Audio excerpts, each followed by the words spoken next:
Alô?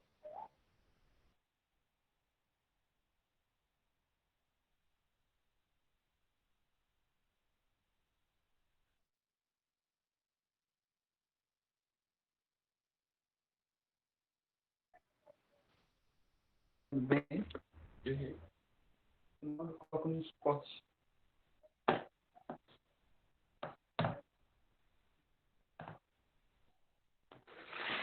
Não coloco no esporte.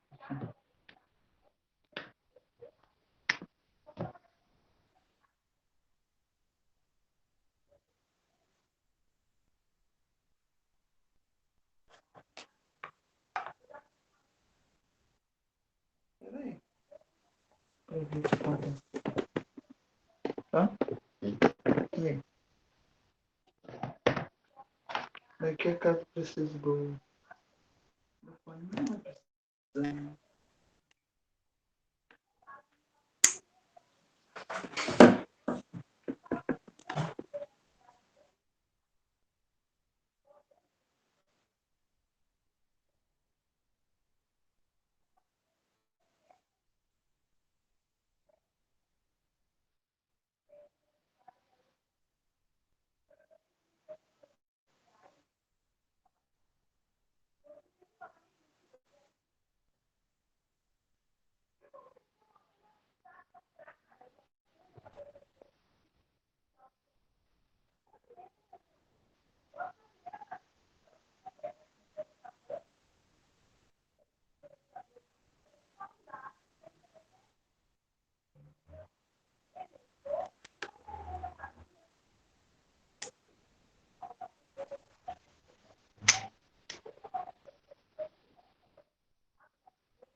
Nada?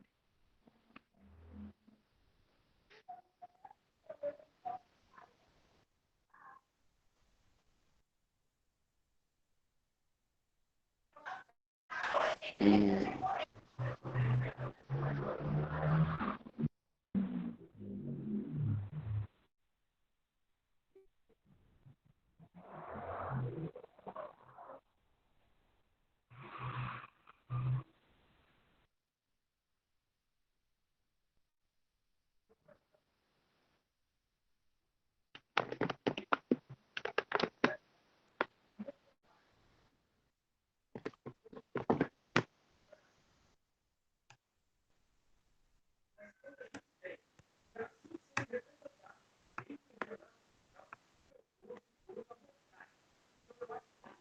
Nem conheço isso aí. Não é teu professor? Não. Esse Marcos Marucoso. Meu professor Marcos Aurélio. Deve ser ele. Marcos Marucoso.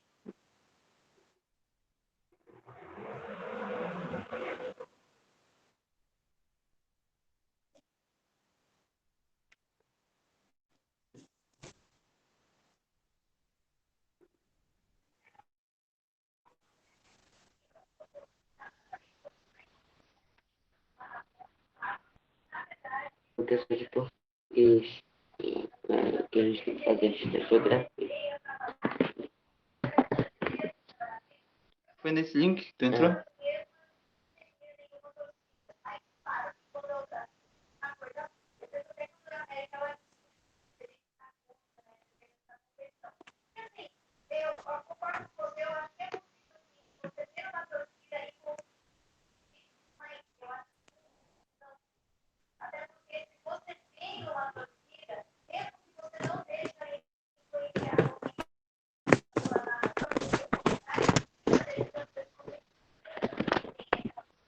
Tem um fone de FNAF aqui.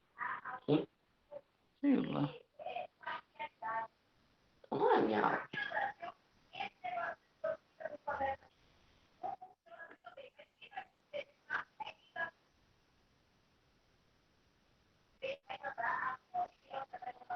Deixa eu fazer isso aqui de novo.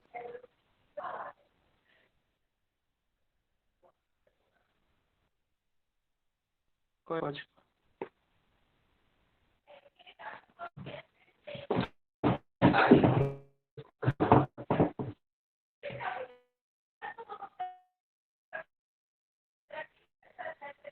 A mãe não me deu o código aqui.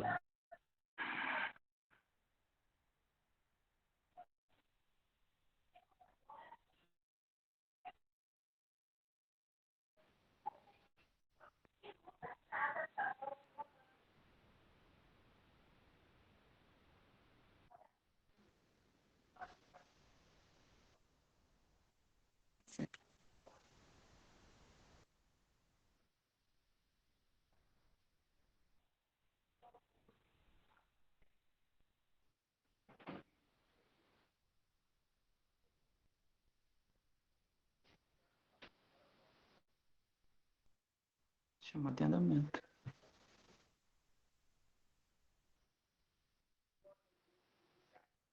Eu mesmo.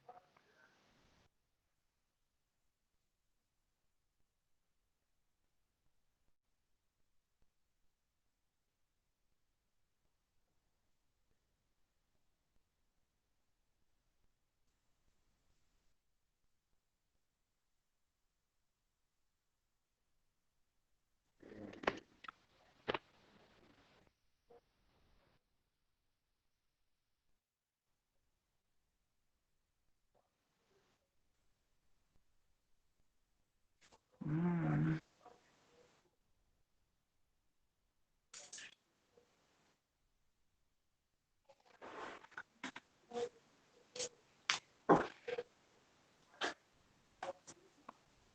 Tem uma pessoa. Pega lá meu celular.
O professor está participando com 6 alunos.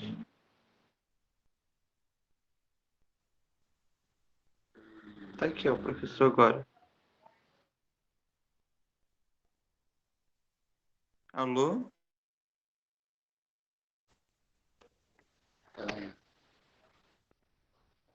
Alô?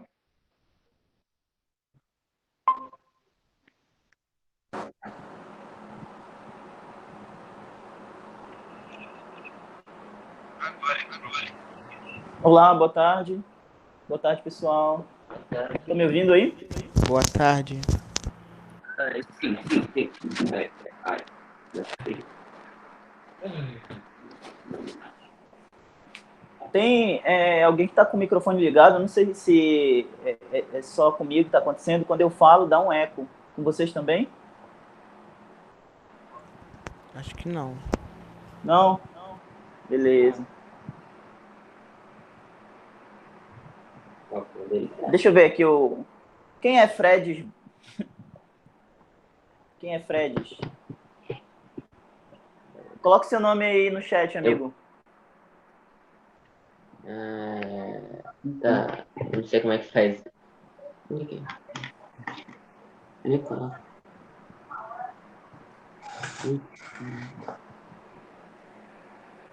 Tá me ouvindo? Tá me vendo bem? Sim. Beleza. Caraca, ai, Jesus.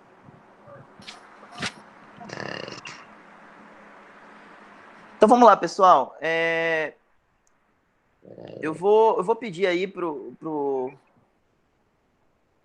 nosso colega. Como é o seu nome? Que tá Fred aqui. Ah, o Heitor. Ah, sim. Beleza, Heitor. Eu vou pedir para você desligar o microfone, que eu acho que é isso. Desligue o microfone aí do seu celular, eu acho. Desligou? Peraí, rapidinho. Beleza. Fala, Marcos, tudo bem, cara? Tá me ouvindo bem aí? Tranquilo? Tá bom. Até agora tem só vocês dois, né? O Heitor e o Marcos.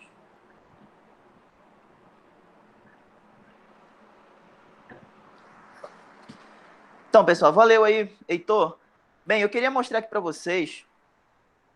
Eu vou compartilhar aí a minha tela. Que eu queria mostrar para vocês a nossa programação, né? Para esse segundo bimestre, certo? Vamos lá.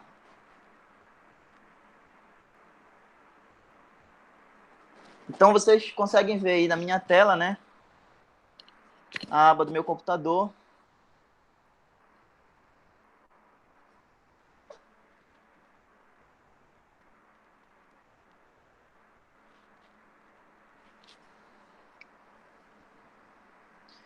Tá aí, ó. Então, eu queria situar vocês em relação à nossa programação. Como vocês estão vendo aí na tela, nós concluímos já o primeiro bimestre, certo? Então, primeira avaliação é o primeiro bimestre. Então, a gente trabalhou até agora o processo de instauração da República no Brasil, né?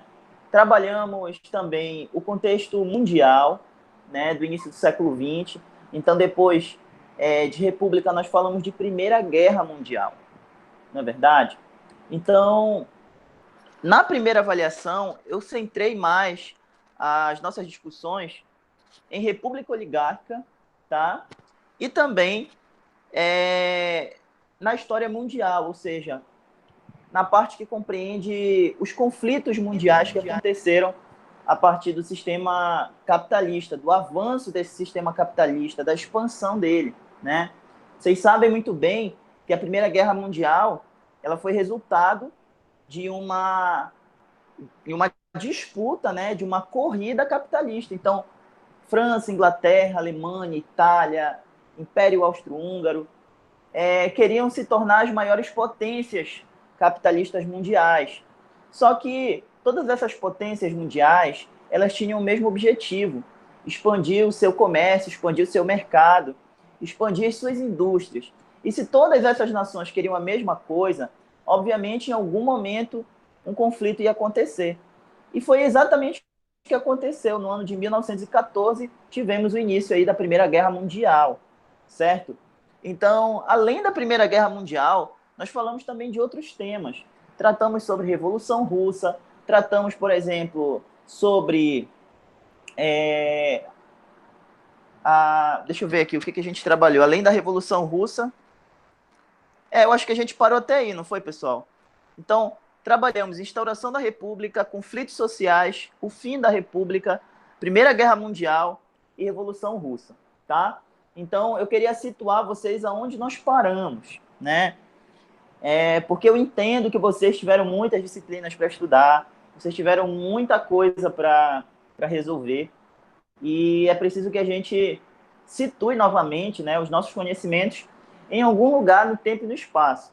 E eu queria fazer isso aqui com vocês, tá? Essa aula, como vocês sabem, está sendo gravada, então vocês podem ter a oportunidade de rever essa aula, tá? Se tiver alguma dúvida, se ficou alguma coisa que vocês não entenderam muito, vocês podem voltar à gravação que estará lá na plataforma, tudo bem? Então, vamos lá. O segundo bimestre é a nossa segunda avaliação, tá, gente? E na aula de hoje, a gente vai trabalhar a crise que abalou o mundo, como vocês estão vendo aí, ó. Vou ampliar aqui melhor a tela do meu computador e vocês vão conseguir ver, ó. Hoje nós vamos trabalhar a crise que abalou o mundo. Mas que crise abalou o mundo, professor? Calma que eu vou te falar. Mas, para o início do nosso segundo bimestre, é preciso que vocês se situem, né? A gente até agora falou de muitos acontecimentos mundiais, né? A Primeira Guerra Mundial ela foi o pontapé para tudo o que a gente conversou, né? Até agora. Então, além da Primeira Guerra Mundial e a Revolução Russa, que aconteceram no mesmo contexto, né? A gente precisa entender em que rumo, né, o mundo tomou depois desse conflito mundial, depois da Primeira Guerra Mundial, certo? Então, vamos lá. Vocês estão aí com o livro de vocês? Vocês têm livro? Quem não tem, por favor, me dê uma resposta aí. Vocês têm livro? Sim ou não? Livro da escola? Isso. Certo. Eu acho que eu Sim? não tenho. Beleza. Vocês estão sem livro? Vocês têm livro ou não? Me falem aí, por favor. Não. Não? Tá. Não. Tem alguém me ouvindo? Alô? Tô te ouvindo sim, alô, Heitor. alô. Tô te ouvindo. Ah, Então, assim, galera, vamos lá. No livro de vocês, certo? Vocês vão encontrar vários temas, né? Que a gente já conversou até agora. Então, ele tem uma divisão muito interessante, porque ele traz temas, e dentro desses temas ele traz pontos específicos. Então, o livro de vocês ele não está organizado exatamente como os outros livros estão, né? Porque, geralmente, os livros didáticos eles estão organizados em capítulos. Mas aqui o livro de vocês ele organiza em temas e não em capítulos, certo? Então, vamos lá. Deixa eu só abrir aqui na página onde começa para a gente poder iniciar. Então, olha só. Na página 56 do livro de vocês, ó. Deixa eu mostrar aqui direitinho. Na página 56 do livro, tá? Olha só como está organizado. Tem aqui o nome capítulo 3. Só que capítulo 3 está dentro de um tema mais geral, né? E esse tema mais geral é exatamente esse, né? A crise que abalou o mundo. Tudo bem? Então, quando nós falamos de uma crise, a gente tem que logo entender o significado da palavra crise, né? E aí eu preciso da contribuição de vocês. Quando vocês pensam em crise, o que é que vem na cabeça de vocês? Qual é a ideia que surge na cabeça de vocês? Quando se fala em crise? Vamos lá, Heitor. Posso responder? Claro, com Ó, certeza. quando eu penso em crise, eu vejo assim, ó, tipo, guerra, fome, como é que diz? Uma catástrofe, Crise no né? modo geral, tipo, fome, uma catástrofe, tipo isso. Tipo, Entendi. quando teve um país lá que teve um terremoto muito grande, aí disseram que ele Aham. estava em crise. Por quê?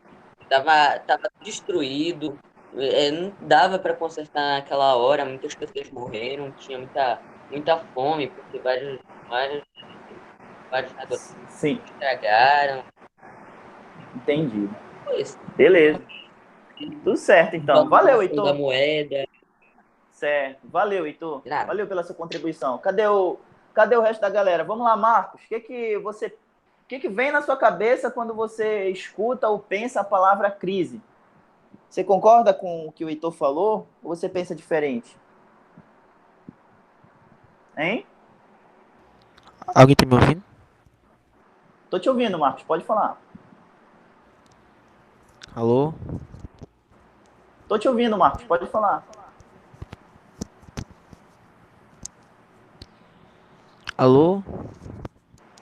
Tô te ouvindo, cara. Pode Não falar. tô Eu acho que escutando tá com vocês. problema no seu. Deixa eu Vamos lá, vou colocar aqui no chat.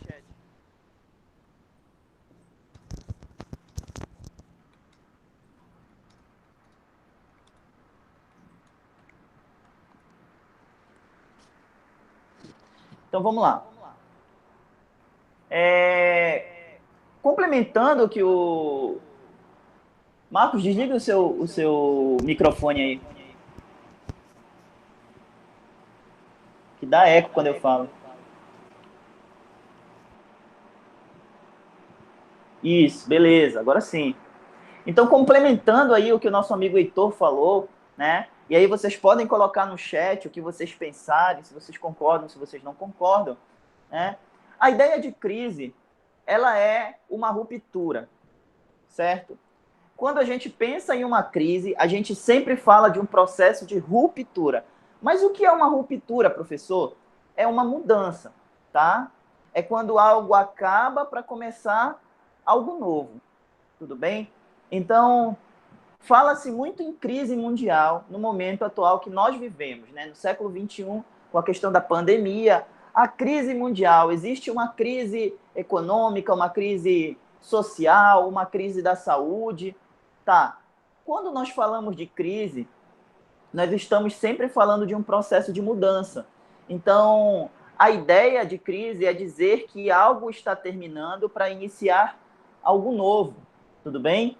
Então, como na história nós estudamos o processo histórico, a gente estuda um conjunto de mudanças, um conjunto também de permanências, a crise ela vai existir, certo?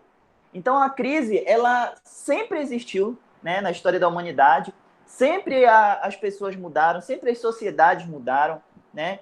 O tempo, ele é a própria mudança, certo? A nossa geração, a geração que vive no século XXI, não é a mesma geração que viveu no século XX, porque as posturas, os pensamentos, as formas de se comportar são muito diferentes daquelas do século passado, tá bom? Então, a ideia de crise é sempre a ideia da mudança, tá bom? Quando algo está em crise, é porque está acontecendo essa mudança. Então, o processo histórico é isso. Ele é um conjunto de crises, né? Um conjunto de rupturas e também um conjunto de permanências.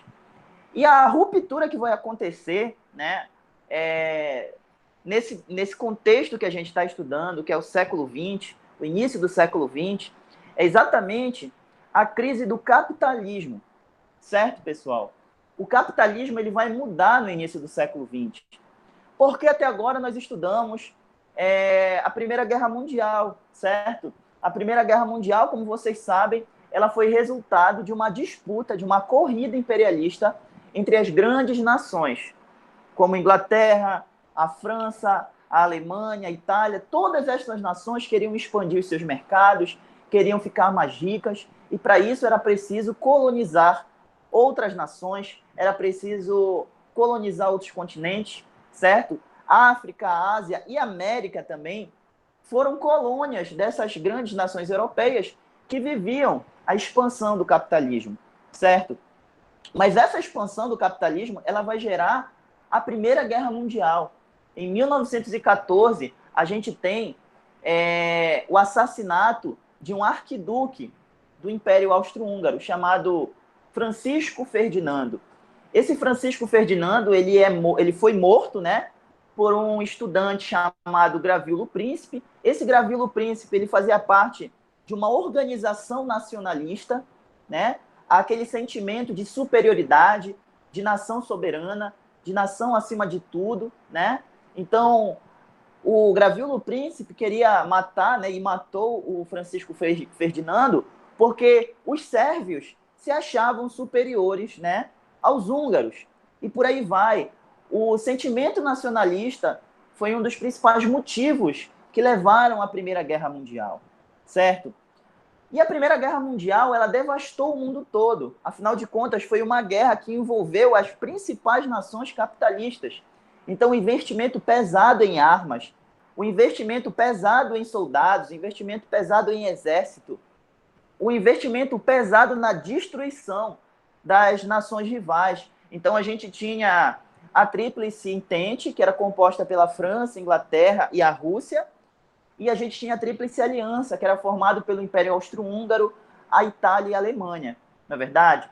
Bom, esses dois blocos eram blocos muito antagônicos, muito rivais, enquanto que a Tríplice Entente era composta pelos países mais industrializados, mais capitalistas, a Tríplice Aliança não.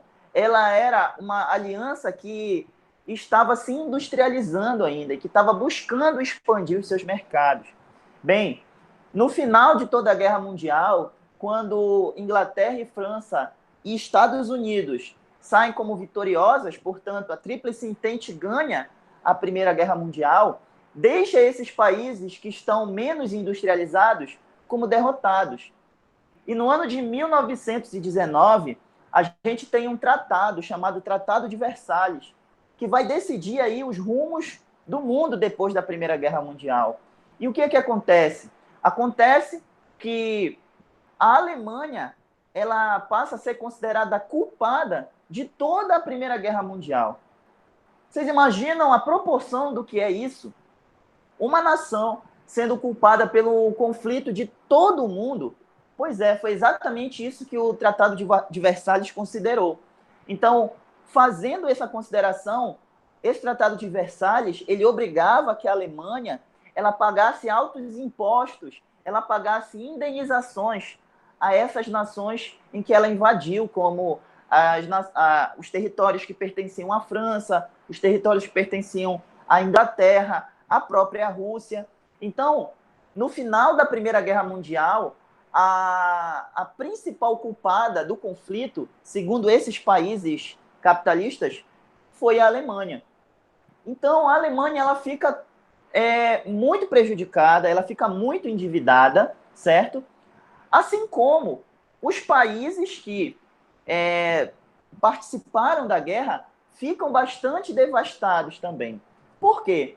Se todos os países queriam ganhar a guerra, com certeza houve um alto investimento em armamento, em armas no ambiente terrestre e armas também para se estocar. Quando tivesse algum armamento faltando, deveriam ter armas para reposição, mas isso tudo demandou um alto investimento, um alto dinheiro dessas grandes nações. Então, o que aconteceu? Depois da Primeira Guerra Mundial, as nações envolvidas na guerra ficaram quebradas. O mundo estava em crise. Não só depois da Primeira Guerra Mundial, mas durante a guerra. Porque cidades foram devastadas, fábricas foram destruídas, trabalhadores das fábricas foram obrigados a ir para o campo de batalha. Então, tudo isso, né, representava uma crise mundial. Porque as mulheres tiveram que ocupar os postos das fábricas, os campos que saíam as matérias-primas para as produções industriais começaram a faltar. Então, e aí, se o mundo está em crise, o mundo todo está em crise, para quem, né, esses países vão recorrer? Para os Estados Unidos. Aí é que está a questão, aí que está o detalhe de todo esse conflito. Os Estados Unidos assumiu uma importância fundamental no pós-Primeira Guerra Mundial. Por quê? Os Estados Unidos era a única nação que não tinha se envolvido diretamente no conflito. Os Estados Unidos lutavam no lado das grandes potências capitalistas, mas os Estados Unidos não investiu a mesma coisa, a mesma quantidade de dinheiro que a Inglaterra e a França investia. Tudo bem? Então, Estados Unidos, como a principal potência capitalista depois da Primeira Guerra Mundial, fornece empréstimos à Inglaterra, à França, né? E fornece empréstimos à própria Alemanha, à própria Itália. Então, o mundo todo que estava devastado pela guerra, né, passa a receber empréstimos e mais, a comprar os produtos dos Estados Unidos, certo? Então, as fábricas automobilísticas da Ford, norte-americanas, passam a se espalhar pelo mundo. A indústria alimentícia de comida enlatada também se espalha pelo mundo. Além disso, né, o cinema, além disso também, os eletrodomésticos se espalham pelo mundo. Todos na mesma proporção. Porque, afinal de contas, os Estados Unidos, depois da Primeira Guerra Mundial, não tinha ficado em crise. Os Estados Unidos tinha sido a única potência, depois da Primeira Guerra Mundial, a não entrar nessa crise mundial. Então, os Estados Unidos, ele sobrevive à Primeira Guerra, certo? E passa a lucrar muito dinheiro com essa crise mundial, porque ele começa a fornecer empréstimos, ele também começa a vender os seus produtos. E se vende os produtos, existe uma burguesia enriquecendo nos Estados Unidos. Tudo bem, meus amigos? Até aí, tudo bem? Vocês têm alguma dúvida? Não. Heitor? Não, Heitor? Marcos? Tá tudo certo? Nenhuma. Tá me escutando melhor, Marcos? Tô, só que tem vezes que fica falhando. Beleza. Então, só dividir isso. Sim, a internet, né? Tá, quando houver esses problemas, vocês saem, entram de novo para tentar recuperar o sinal, né? Então, como eu estava falando para vocês, galera, quando nós falamos de crise, a gente está falando num processo de mudança, a gente está falando num processo aí onde algo terminou para algo novo começar. Então, o que foi que terminou em 1918? A Primeira Guerra Mundial. E uma nova configuração de mundo surgiu depois dessa Primeira Guerra Mundial. Daí nós temos, né, uma recuperação mundial a partir dos empréstimos, a partir dos investimentos que os Estados Unidos vai fazer em todo o mundo. Tudo bem?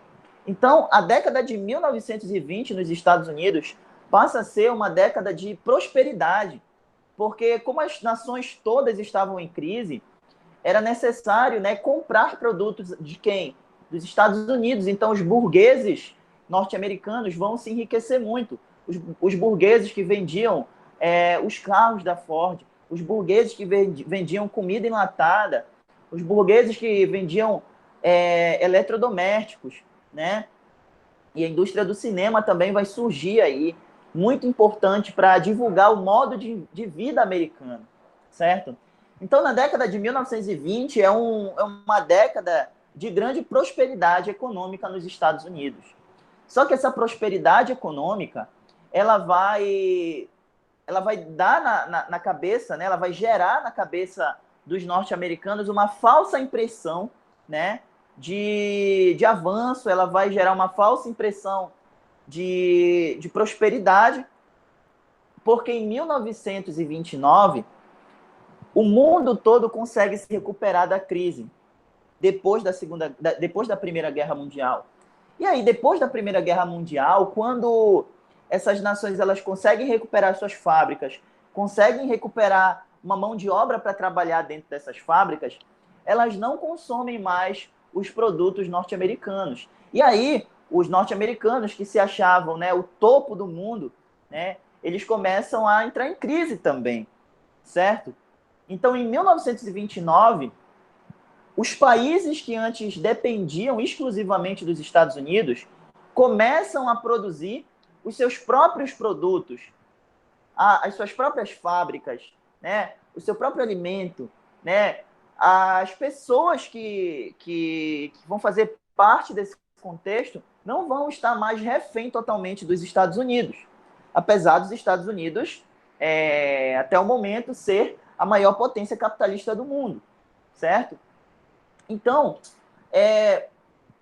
a indústria automobilística da Ford foi uma das que mais prosperou, a que mais ganhou dinheiro nesse período aí de recuperação mundial. Em 1929, as vendas da Ford caem muito, certo? As vendas dos Estados Unidos para o comércio exterior, para o comércio internacional, caem muito. Então, se ninguém está comprando dos Estados Unidos, vai haver o quê? Uma crise da superprodução. O que é uma crise da superprodução? A crise da superprodução é quando se produz muito e não se tem compradores suficientes, tá, para comprar toda essa produção. Então, em linhas gerais, os Estados Unidos, depois da Primeira Guerra, ele fornece empréstimos, ele fornece investimento, mas em determinado momento, em 1929, os Estados Unidos também entram em crise, porque vai chegar uma hora em que ninguém vai ter dinheiro mais para comprar, né, os produtos norte-americanos. E mais, as nações europeias que antes precisavam dos Estados Unidos passam a ter suas próprias fábricas, passam a ter os seus próprios produtos, né, a partir do próprio investimento norte-americano. Então, galera, esse ano de 1929, ele é um ano marco da crise do capitalismo, certo? Então, em 1929, a gente tem o quê? A crise do capitalismo, que foi, né, uma crise que gerou muita insatisfação, muita insegurança nessa burguesia que estava lucrando até esse momento, tá?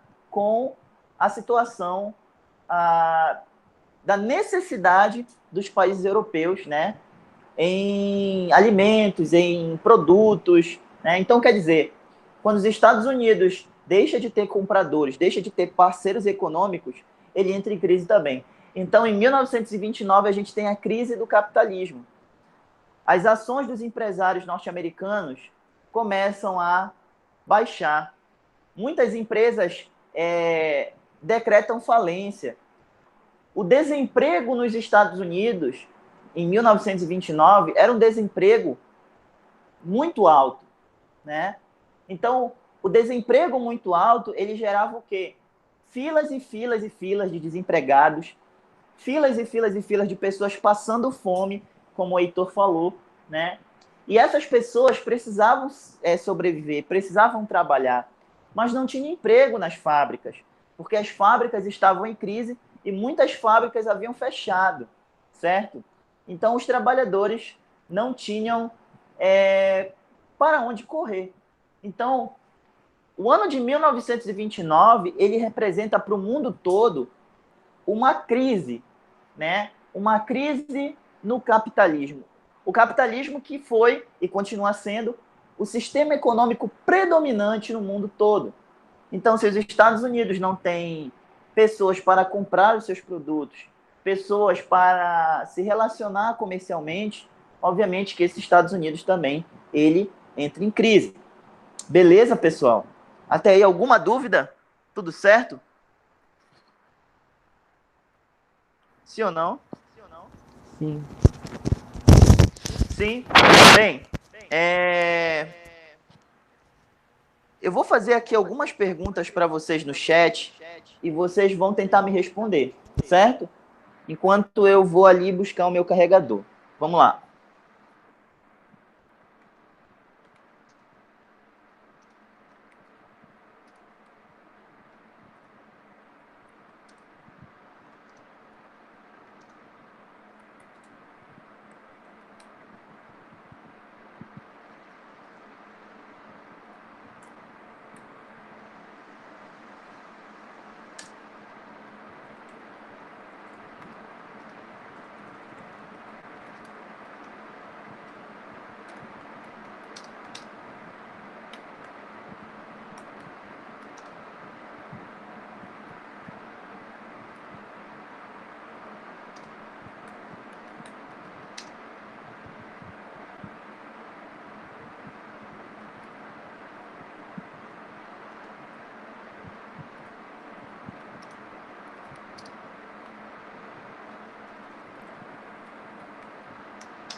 professor.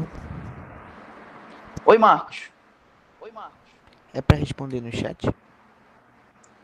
Sim, responde aí no chat. Ok.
E aí, pessoal, conseguiram pensar?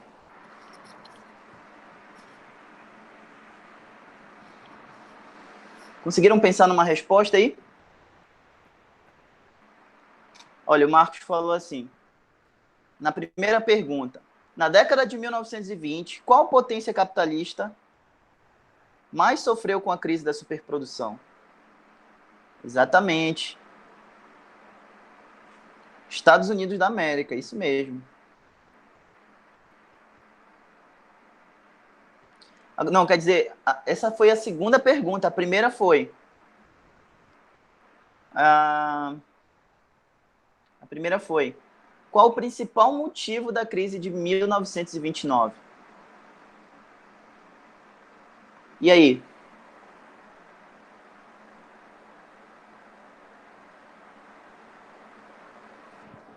E aí, o que vocês podem apontar aí nessa pergunta? Qual foi o principal motivo da crise de 1929? Alô? Oi, Heitor, pode falar. Bem, tio, tio, ó, não apareceu a Tô primeira ouvindo. pergunta, mas só apareceu a segunda pergunta no chat, então você responder, tipo, presencialmente. Ó, na década de 1929 ocorreu a superprodução, tipo, os cara tinham produzido muito, só que não tinha ninguém Isso, para vender. Ou seja, todos os isso, países lá exatamente. É já muito tinham bem. dinheiro para fazer as coisas, É, aí os Estados Unidos isso mesmo. Isso mesmo, Heitor. É isso mesmo, ó. Na década de 20, a gente só tem uma crise do capitalismo porque a gente tem uma crise da superprodução, né? Se você não tem compradores, se você não tem parceiros econômicos que te garantam lucros, obviamente que você vai entrar em crise, você vai falir. Uma empresa que não tem clientes, uma empresa que não tem ninguém que compre o seu serviço, é uma empresa falida, certo? Então, imagina só os Estados Unidos todo nessa situação. Porque os Estados Unidos produzia carro, produzia comida enlatada e produzia eletrodomésticos, certo? Como a geladeira, o ferro de passar, entre outros produtos aí eletrodomésticos indispensáveis para o cotidiano, né? Para o dia a dia. Então, na década de 1920, a gente tem esse contexto de crise, a gente tem esse contexto de queda, né, do capitalismo, porque você não tem lucro, né? Você não tem de onde tirar o lucro. O lucro vinha da onde? Vinha das nações europeias que precisavam se reestruturar. E para isso precisavam do dinheiro dos norte-americanos. Quando esse dinheiro acabou, né, não se comprou mais nada dos norte-americanos. Quer falar, Heitor? como? Você quer falar? Alô, alguém tá me ouvindo? Estou te Não. ouvindo. Não? Tá ok. Então, é correto nós Alô? chamarmos a crise de 29 como uma crise da superprodução? O que vocês acham? Sim ou não? É correto? nós chamarmos... Sim, né? Com certeza. Então, a crise de 29, a crise que abalou o mundo... Pode falar. Sim, ó, deixa eu terminar. Posso terminar minha resposta aí, rapidão? Valeu. Claro, claro. Porque, tipo assim, antigamente, os Estados Unidos, não sei se era a maior potência, mas ainda era uma potência. Ele começou a produzir muito e ia falir. Ou seja, era uma crise. Já estava naquele tempo, todo mundo já estava destroçado. Ainda vem essa superprodução. Os caras produzem um monte de coisa. O pessoal dentro dos Estados Unidos já tinha essas coisas, não tinha para que comprar.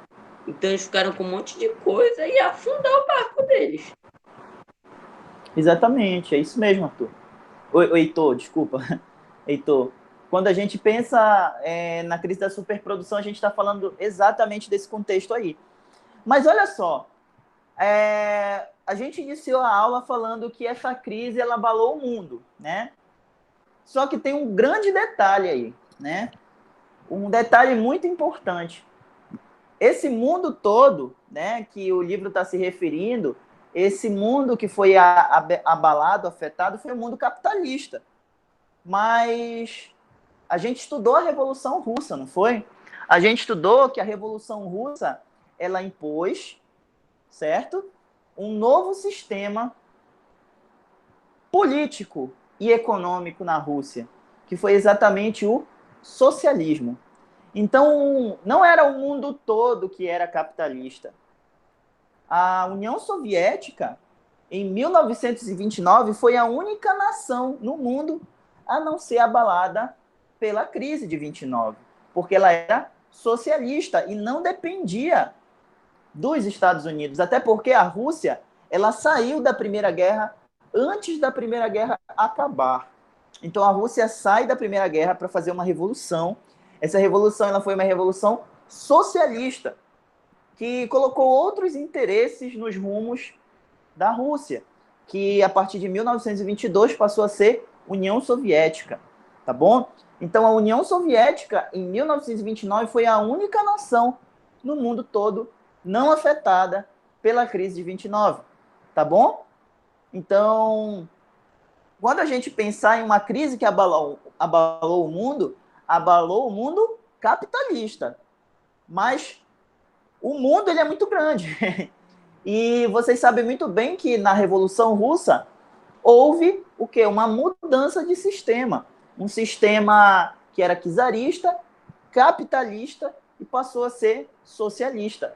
Então, o socialismo ele já é um sistema diferente.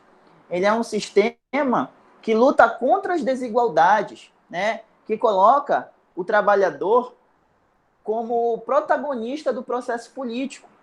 E a principal diferença econômica do sistema capitalista para o sistema socialista é que o sistema capitalista você tem uma produção que visa o lucro. No socialismo, não.